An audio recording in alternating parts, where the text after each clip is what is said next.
Hi, good afternoon. Good afternoon. It's a raining Wednesday. Good afternoon. Okay, I'll just allow people to join. Allow people to join. Okay. Yeah. Hi, Justice. Thanks for joining.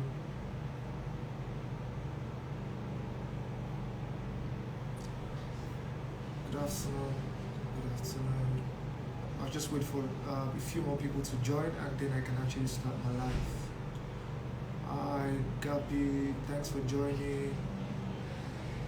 Kings Olabi, thanks for joining. Not Chisa underscore million, thanks for joining. Okay, good afternoon, thanks for joining. I'll just wait for a few more people to join and then we can now start. We can now shoot the gun. Okay, okay. Esther, thanks for joining. Okay, good afternoon, everybody. My name is Nelson, and I'll probably be taking the live section today. I'll be talking about some of the documents, or talking about a few things you need to know while you're considering studying in Canada. And then I'll tell you what document is needed for the Canada application. Trust me, I'm not going to take too much of your time because I have somewhere to go to. I'll be brief and then I'll try and hit the nail on the head. But basically, this is for those who are considering studying in Canada. So is Canada your dream destination? I know a lot of people wants to go to Canada to study. Yeah, so drop your questions. If you have questions, you can actually drop your questions and I'll try and answer those questions, and I'll be brief with my live section today. Okay, Canada, your dream destination. Yes, a lot of us wants to actually go to Canada, but there are certain informations or certain things we need to know, we need to put into consideration if we are considering studying in Canada for September 2023. Now, so are you looking at Canada for September 2023? The best time to start is now, because a lot of schools are now taking applications for September 2023. So if you want to go September 2023, I advise you to put your documentations together and make this application so that you can be on the first come first serve basis. Now, a lot of people are still trying to gather their documents. So as soon as you can gather your document, please let's put in the application for you so that you can meet up the deadline. You can also meet up with your visa application. Okay, so I'll be talking about, so let me just say thank you for joining. Thank you for our followers, those who constantly join our Instagram every Wednesdays. We want to say thank you to you, and we are grateful for being part of us, and we will not let you guys down. Okay, so I'll probably be taking a few topics or a few okay, so I'll just talk about the documents needed for admission. So are you considering Canada? What documents do you need to put together to actually get you this admission? What documentations do you think you need to actually get the offer? Now, it's important that documentations are very important when you're considering studying in Canada.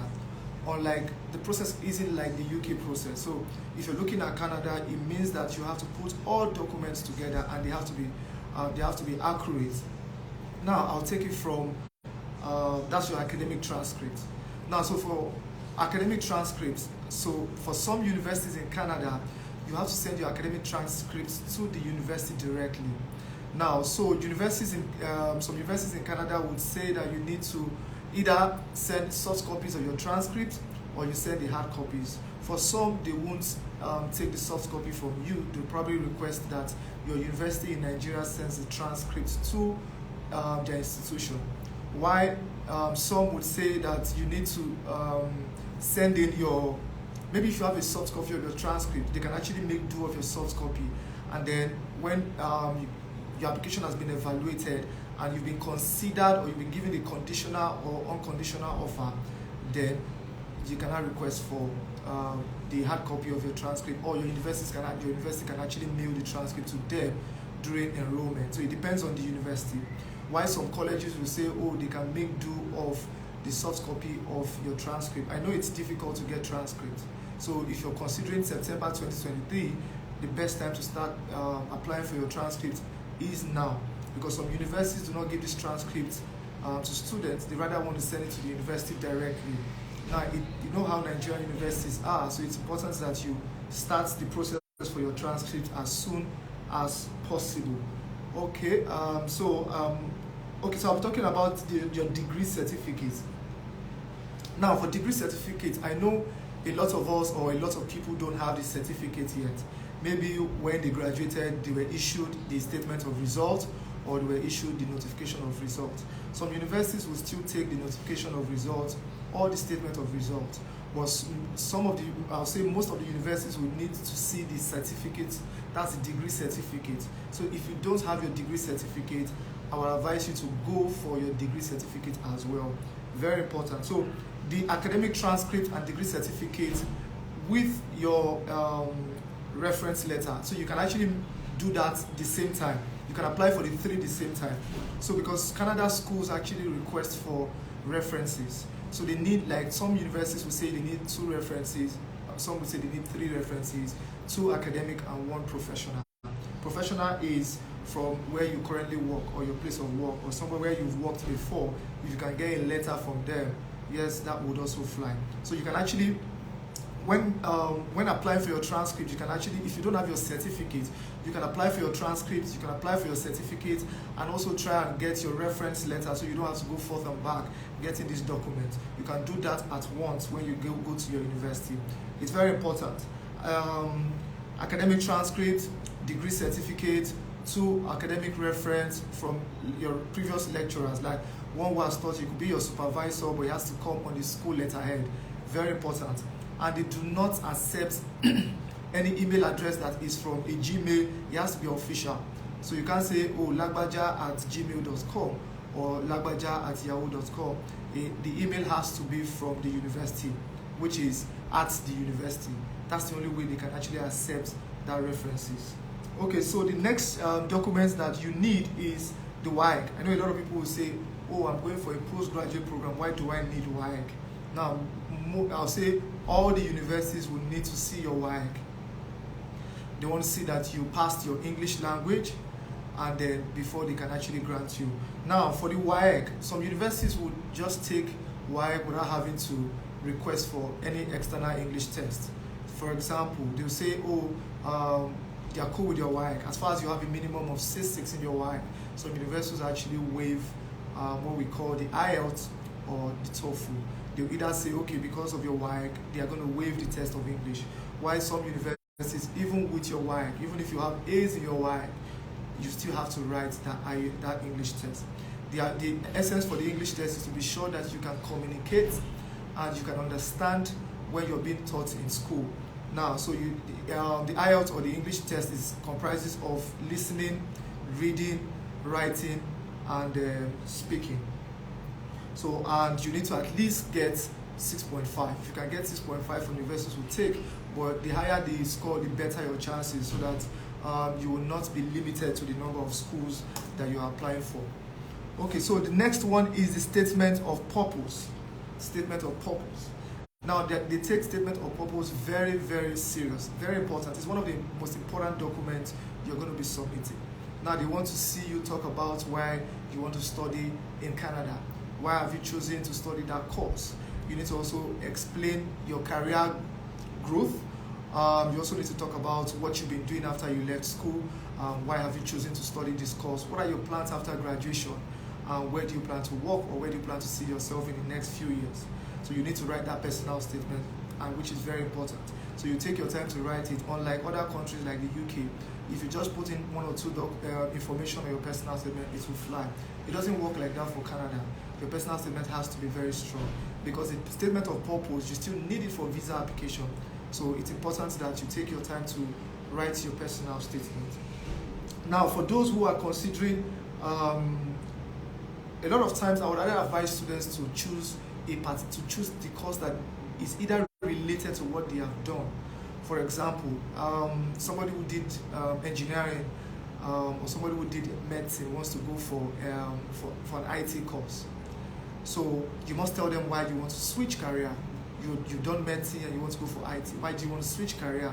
Is it that you're currently, what you've been doing for the past 5 years is you've been working in an IT firm, or you've been an IT guru, or you've been an IT guy for the past few years that you left school, within that time you left school. So it's important that you choose a course that is closely related to what you have done for your first degree, or what you have done for what you're currently doing in terms of work. Because if that doesn't tally, the truth is you might not get that admission. And even if you get the admission, it might be a problem when you're applying for visa, because the embassy also take notes, or they also look at that. So that's one of the criteria they look at too. So why have you chosen this course? What would the course be? What's the value, or what's the aftermath of that course when you get back to your country, which is very important. Okay, then I talked about the reference, I've talked about the IELTS. So IELTS, yes, for some schools you have to submit it. Now for some programs you need to submit what we call either the GRE or the GMAT. For example, you want to do an MBA program, or you want to do an MBA. So for some MBAs, you need to have a minimum of 3 to 5 years work experience. So it's important that you have to also look at the requirements from the university. Now, if there's a general requirement which you will find on the school website, and there's specific course requirements. It's important that you look at both and you go back to your course requirements, so that you don't apply without having to look at the requirement. Because the truth is, when you conclude that, oh, I've just seen the general requirement, and you put in an application and you don't look at the course requirements, you might eventually not get the admission. So it's important to look at the general requirement and also look at the course specific requirement, which is very key. Like I would say, if you're picking a course, pick a course that is related to what you have done for first degree, or what you're currently doing in terms of work experience. Now you can always relate to the fact that you have been doing this and you have passion for this. But you can't just send them a mail or say, oh, your personal statement you want to write that, oh, you've left, you did medicine and you want to do IT. I've been doing IT for the past 5 years. No, you have to also show documentations too. If you have done IT, take certifications. What certifications have you done to show that, yes, not just, oh, I have worked, because anybody can actually edit their CV to suit the course or suit the program that they are going for. So the university also wants to see documents to show that you have actually done some certifications, or you have certifications to back up your course, your desired course. Okay, so that's for documents needed for admissions. So I'll probably just go to documents needed for visa application. What documents do you need for visa application? Now, also, before considering your visa application, you need to also look at schools. If you're applying to schools, you need to look at which school does this school fall under that's what called designated learning institution. That's DLI. Does the school I'm applying for, does it fall under the DLI, designated learning institution? Because there are times when if you apply for a course that is not under it, you might not get this thing. So it's important that you also look at that, to take that into consideration, because you might want to apply for your post-study work visa after your program, and most times the school has to be under the DLI. Okay, so documents needed for visa application. What documents do I need? After I've gotten my admission, what documents do I need for visa application? So the documents you need for visa application, first is your passport. Your passport has to be valid for a minimum of 6 months. So for those who are saying, oh, I have 4 months and all of that, if VFS might not even take it if you go submit your passport and it's below 6 months. So it's important that you work on your passport. If your passport is below 6 months, start start applying for a new one now. Very important, because at the time when you're making your visa application and your passport is below 6 months, you might not be able to submit that passport. Okay, now so after your passport is valid for more than 6 months, then you also need to consider what we call your letter of acceptance. Now, letter of acceptance is that you have submitted the documents I listed for, which is your academic transcript, your degree certificate, your WAEC results, your CV, statement of results, your reference letters, and your either if the school requires IELTS, your IELTS result.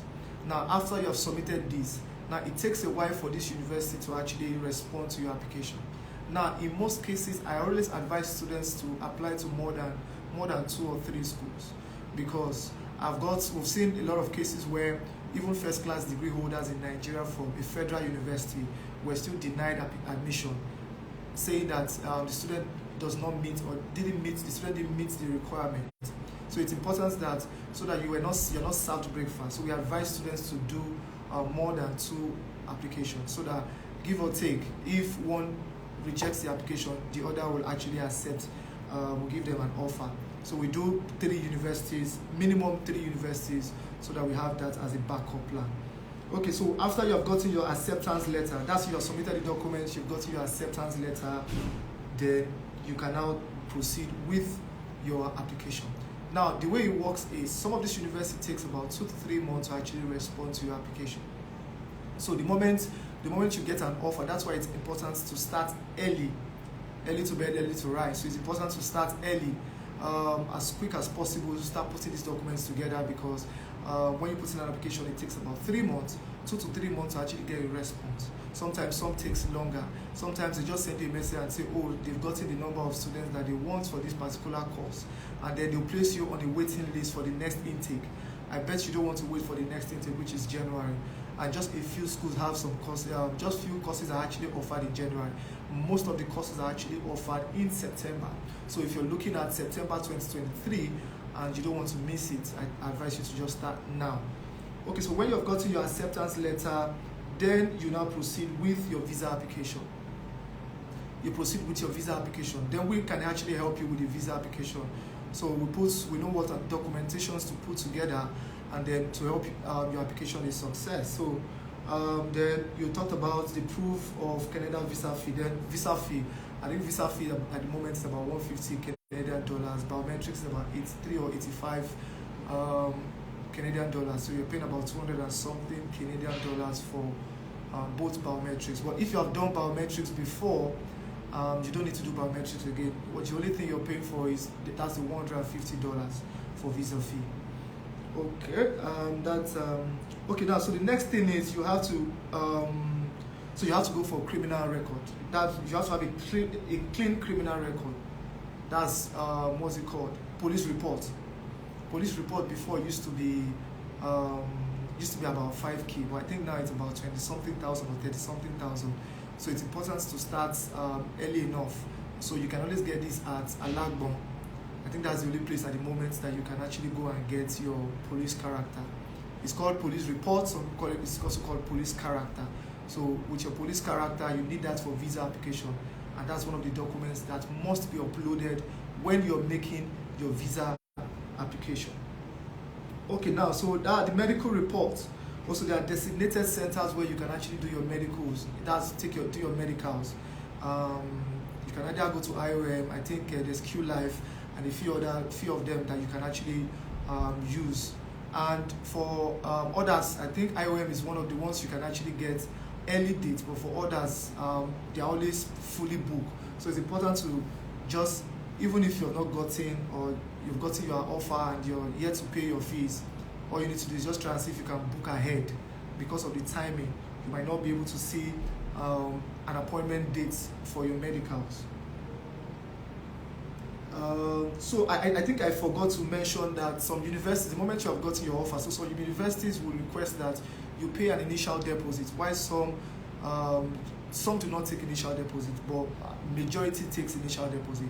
Some is 50% of your fee, some will say 1 year of your fee, some will say you need to pay an acceptance fee of maybe 1,000 or 2,000 Canadian dollars or 3,000 Canadian dollars, depending on the school that you have chosen to actually study.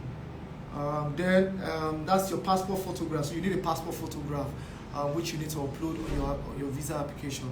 Now, it's no longer go to VFS to submit your application. So now what you do is, the moment all your documents are ready, all you need to do is put them together, fill the online form, upload these documents, and then you'll be sent an email to go for your biometrics. And when you're done your biometrics, you wait for the visa office to actually send you an email for you to submit your passport. So if your application is approved, you will get an email saying that your application is approved, that you should send in your passport. But all of these documents I have mentioned, which is your acceptance letter, your Canada visa application fee, and your medical report, your photograph, then your finance. That's one of the major things I will talk about now. So if you're looking at Canada, it's important to look at your finance. Please, if you don't have the financial requirements, or if you're not financially capable, I'd rather advise you to just consider other countries. Now, Canada looks at finance, which is very important. Finance and home tiles. What's your social tiles? What tiles do you have back home? So you need to consider that, which is very important. Your finance is one of the things that will actually either grant you the visa, or that will actually make your visa application to be rejected. So it's important that Canada looks at finance. You need to have enough money in the account. The higher the money, the better your chances. For us, we advise students to have at least a minimum of 15 million naira in your account. That's from your sponsor. So we advise students to have a minimum of 15 million naira in your account as a closing balance. Now, we also advise students to say, now, most of the times, these embassies actually frown at the fact that when you're making your visa application, or when it's close to making your visa application, then you're not lodging a lump sum of money in the account. Trust me, that application will be rejected. So it's important to take note of this. You don't need to lodge in a lump sum of money towards the period where you're going to be making your visa application. They are going to refuse the application unless you have proof where the money is coming from, and you can also provide evidence where the money is coming from. For example, 5 million or 10 million naira was pushed into the account. Maybe this 10 million naira was as a result of something you sold. What did you sell? Did you sell a property? Did you sell your car? Did you sell something that showed that somebody paid into your account? Evidence. So you have to show documents to prove it. And there has to be an explanation to it. On XYZ day, a lump sum of money or XYZ amount entered my account. This money is as a result of a property I sold to Lagbaja, and the person actually paid me XYZ, paid into my account on this day.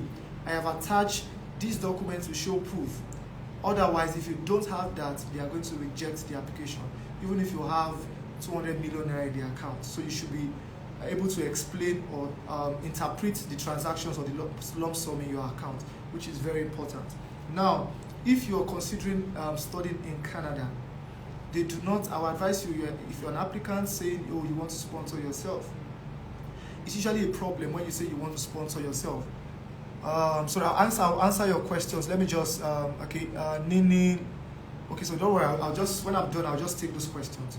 Okay, so when you're considering study, first is the finance. So you need to look at, now, if you're an individual who wants to sponsor yourself, now the embassy wants to know what have you been doing, how much have you saved in the past years. Now, they don't want to, they usually have a problem with self-sponsor. If you're going for a course that is 1 year or 2 years, let's say, for example, you're going for a course that is 2 years and you want to sponsor yourself, how do you intend to get money if you don't get a job? Do you have what it takes to cover your entire trip? Like, for example, do you have what it takes to cover the expenses for the entire program? If your program is for 2 years and you don't get a job, are you sure that what you have can sustain you for the next 2 years? So, and they don't look at it that, because you're permitted to work 20 hours a week, so you should be able to, like Nigerians, like some people would say, I want to work and actually raise money to pay the remaining part of my fees. It doesn't work that way for Canada. So you have to prove to them that you have what it takes to cover your entire trip, which is very important. And sponsorship. What kind of sponsor are you using? Are you using a brother? Are you using a sister? Are you using an auntie? Are you using an uncle or friend? The best person to use is a close relative. That's the only way your application will go through. If you're using a friend, there's no how you can claim relationship with this friend. How do you intend to claim the relationship? If you have a way of claiming relationship, showing them documents that this person is my friend, then that's fine. But most times it's always close relationship, close relative that can actually sponsor you. This way you can actually show that this person is my uncle from my father's side, this person is my auntie from my mother's side, or my uncle's side, or my father's side. So it's very important to have somebody who is closely related to you to be your sponsor. Otherwise, the application will not go through. So I advise people to actually seek the counsel of a specialist or an agent to before they put in their application. Very important. Yeah, I know you can do it, but the truth is we know better than you because we do this all the time. We do this every time. This is what we do on a daily basis, on a weekly basis, monthly basis, and yearly basis. So we know what it takes. So we would probably give you the right counsel. Okay. So I think I've actually touched those parts. Now for the finance, what is POF, proof of funds? Now I don't know how you calculate your proof of funds, but basically we advise students to have. It's not like the UK process. Now, so you need to provide a 6-month bank statement. That's for Canada. If you're doing an application to study in Canada, you need to provide a 6-month bank statement. Your 6-month bank statement has to show that you have a closing balance of a minimum of 15 million. Now, apart from the liquid cash, they also look at other things, not just the liquid cash. What assets do you have? What financial documents can you prove? Can you show? Assets do you have? Do you have a landed property? Do you have a fixed account? Or do you have something to show that, oh, if the liquid cash is no longer available, I have XYZ, XYZ, XYZ, which can actually help. If I disburse this, it should be able to cover up for my fees, or should be able to cover up for the entire cost of my cost of living for either 1 year or 2 years. Very, very important, because the truth is, the way they see it, the liquid cash you are showing will actually go one day. You're just showing them this to pass through the application process. After this, now there's no guarantee that this money will be in the account till you finish your program, or this money will be in the account till you even get to Canada. So what other things do you have on ground to show that you can afford to, if peradventure the cash is no longer available, there's this. And now when making the visa application, so it's important that you take note of what we do basically is, I'll just give you a small because I'll just tell you how it is, but I won't just go in details. Okay, so if you're making an application and you need to put a finance or maybe a property, you have to do an evaluation for that property. How much is the property worth?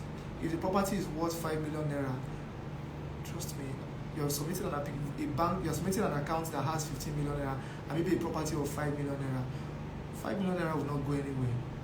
But if you have a property somewhere worth 20 million, 30 million, 50 million, 100 million, trust me, and then you're submitting other documents to show that, yes, the person will look at it and say, oh, this property is worth this. How much is your total fees? How much is your fees and your cost of living? At the end of the day, when they do the whole calculation, they'll see that you have more than enough. Then the visa officer is convinced that, yes, this person will actually not seek for public funds when they get to Canada. The essence is they don't want people to come to Canada and become a liability to them. So that's why they are saying, okay, put in all these documents, show us that yes, you can afford to study in Canada. Okay, I think I'll just take questions so that the areas where I didn't touch, I can actually touch them through your questions. Okay, so let me just go back to this and answer your questions. Sorry. Okay, justice. Okay, somebody asked. Sorry. Okay. That coming, I want to take your questions. So if you have your questions, you can actually send in your questions.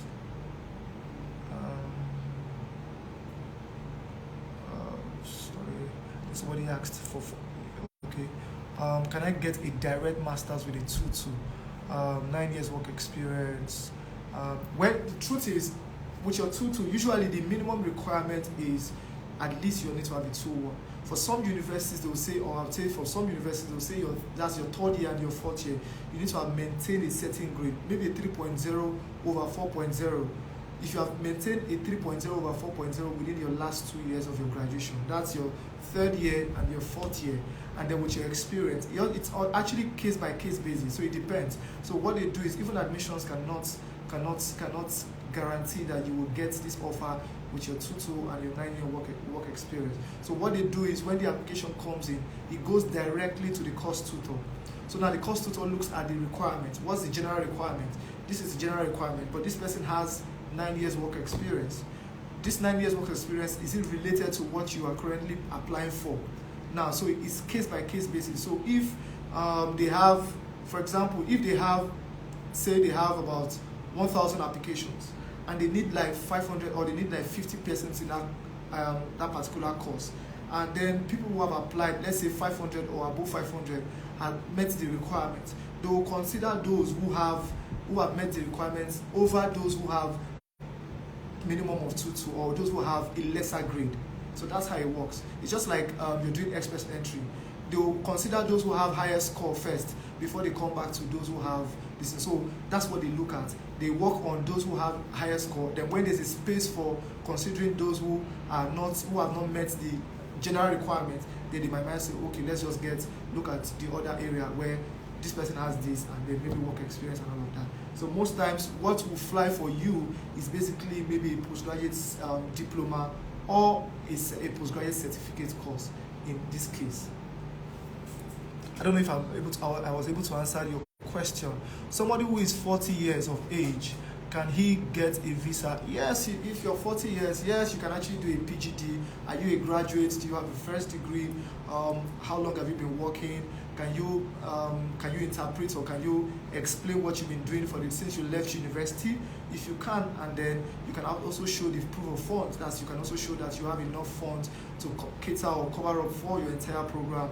Fantastic. Yes, they will grant you that. As far as there are documentations that can actually prove that you have been doing something and then you have what it takes to actually study in Canada. Okay, someone who is 40 years of age, can a person 40 years of age and is working, can he use a sponsor? Yes, you can actually use a sponsor. So if you're a man, yes, you can use a sponsor. You can say, oh, you have your personal funds. So what we advise to when you're making your visa application is you also need to show your own personal funds too as well too, and then you need to have a sponsor. No, but the sponsor has to be close or the sponsor has to be related to you. You don't just bring somebody from your employer or this. In most cases, when you're using an employer, there's no relationship. Now, most times people have problem with you bringing somebody that is not your close relative. Yes, you can actually use a sponsor, but you also need to show them that apart from this person, I also have my own personal funds. Here is my account statement showing that yes, this, and then this, I'm getting a sponsor from so, and so. Okay, okay. What if I don't have any property? Well, if you don't have any property, and you have enough money in your account, that's fine. So all you need to do is, but it's best to show them that you have something tangible apart from the liquid cash. That's what guarantee you, at least gives you a balance. That's what gives you a balance. Even the agents will be less. The agents will also be at peace because they know that yes, they've done their work and they've done the needful. So, but property or any other thing, it might not be property, it might be assets. But what do you have? What do you have on ground that apart from the liquid cash? The liquid cash is not enough in most cases. So it's best to also show something, assets that will definitely be. So what home ties do you have? If you're coming back to Nigeria, what do you want to tell them that you will come back? If you're going and say, oh, I want to go and study, I'll come back to my home country after I finish the course. How do you want to prove that to them? So if you can't prove that to them, that's fine. Please, can you also, Ogami greetings from Birmingham. Oh, yeah, Kay, I greet you. KK, well done. Thanks for joining. Okay, what if I don't have any property? Okay, I think I've answered that. Please, can you also do a live section for UK study aspirants? Okay, yes, we'll do that for you. We'll do that. We'll try probably pick a date and then do the UK Instagram for UK. Okay, can your spouse be your sponsor? Yes, your spouse can actually be your sponsor if your spouse has what it takes. Your spouse has the financial documentation. Yes, your spouse can actually be. For example, your spouse is in Nigeria and you are going to study. Your spouse has a current job. Your spouse can actually submit their bank statement, submit their either employment letter or work reference or pay slip to show that they currently have a job, and then you have a support system here in Nigeria when you leave. So part of the document I will also advise students to have when you're making your visa application is you try, and if you're currently working, just get a reference letter from your place of work saying that you are currently an employee for that organization and then you want to go for your master's, and then they can accord you all necessary support towards getting your study permit. Okay, Canada seems to be more challenging please educate us on the UK study route. Okay, this is for Canada. Today we'll probably look for a time to talk about the UK so that we'll be able to explain to you how the UK works and the benefits of studying in the UK. But for now, basically we're talking about Canada, so we'll do another live to address the UK one. Okay, so if you have your questions, you can actually drop it. I'll be willing to answer your questions. What is the Canada Express entry route? Do I also need medical? Do I also need this requirements? Okay, so for Express entry is a different process entirely. So you don't need to. You also need to do medicals anyway for Express entry. But like I said, it's a different process entirely. So you can actually inbox us. Then we'll probably tell you or just direct you on how, or give you a bit of direction towards the Canada Express entry. Okay, Canada is good, but lies are much. How can I have 20 million naira in my account and be waiting to relocate?